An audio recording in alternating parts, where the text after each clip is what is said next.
La com, ça sert à rien. C'est une histoire de marketing. Comme tout le monde le sait, la communication, ça sert à rien, à part peut-être promouvoir des produits, des technologies ou des façons de penser qui vont révolutionner irrémédiablement du tout au tout le monde dans lequel on vit, mais à part ça, rien. Vous le savez probablement pas, mais plusieurs éléments qui viennent littéralement définir nos vies sont en fait le résultat d'une stratégie de marketing rusée dans un impeccable timing historique.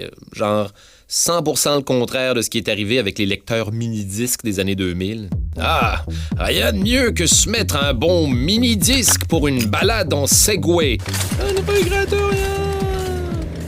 Prenons les fameux Casual Friday au travail. Vous savez, la façon décontractée dont les gens ont le droit de s'habiller au bureau un jour semaine pour se faire croire qu'ils sont pas, à toute fin pratique, des robots au service du capitalisme. C'est une pratique qui daterait en fait des années 50 chez la fameuse compagnie de patente à gosse électronique Hewlett-Packard. Sauf qu'à l'époque, les gens avaient malheureusement tendance à s'habiller avec toute la classe qu'on peut associer à une gang de gros laits pour qui la fin de semaine est déjà commencée.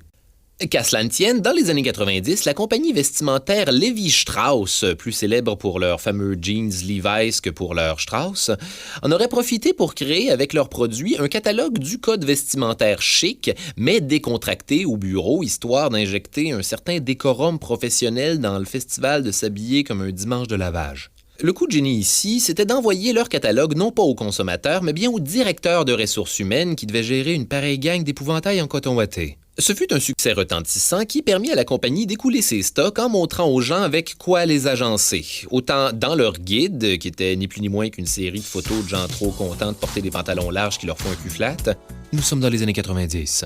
Qu'à l'aide de, je ne niaise tellement pas, leur ligne téléphonique Lévi-Strauss, ce service à la clientèle dont la seule fonction était que t'aies pas l'air d'un plouc en kaki. Quelle époque! Mais la campagne de marketing du siècle, on la doit à un humble homme le plus riche du monde dans les années 90, un dénommé Bill Gates. Effectivement, avant le fameux système d'exploitation Windows 95, les gens n'étaient pas intéressés plus qu'il faut à posséder un ordinateur à la maison, qui à l'époque était plus vu comme des espèces de grosses machines de nerds des années 80 qui font juste compiler du code incompréhensible vert sur fond noir comme dans The Matrix. Le génie de Bill Gates sur celle-là, c'était d'avoir énormément d'argent dans les années 90.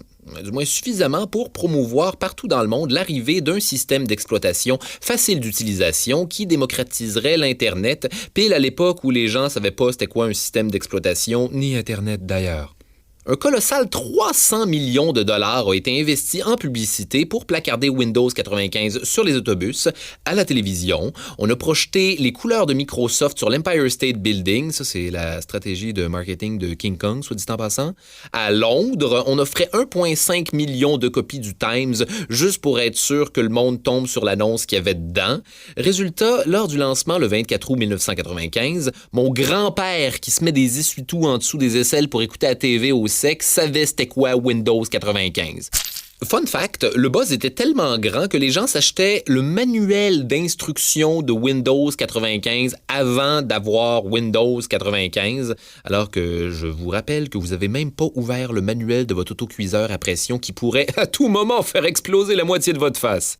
Et c'est sans parler du lancement en tant que tel, où sur des airs de Woodstock diffusés par satellite à travers le monde, Bill Gates a finalement lancé en grande pompe son projet comme un méchant dans la première moitié d'un film de James Bond, avec des articles promotionnels à l'effigie du fameux bouton Start de Windows 95, Jay Leno qui fait du stand-up dans un suit 100% de nain, et tout ça sur la chanson Start Me Up des Rolling Stones à l'époque où il n'était encore que de jeunes vieux monsieur maganés. Ça, c'est beaucoup d'années 90 à la même place, les amis. Avant que j'oublie, on raconte que les Rolling Stones auraient été payés pas moins de 12 millions de dollars pour les droits de la chanson. La vérité, c'est que c'était plus autour de 3 millions, mais la rumeur aurait été partie par les Stones eux-mêmes pour augmenter leur valeur marchande en se faisant un petit coup de pub à même la plus grande pub qui n'a jamais existé. Et faites-moi confiance, les Rolling Stones étaient aussi hot qu'aujourd'hui.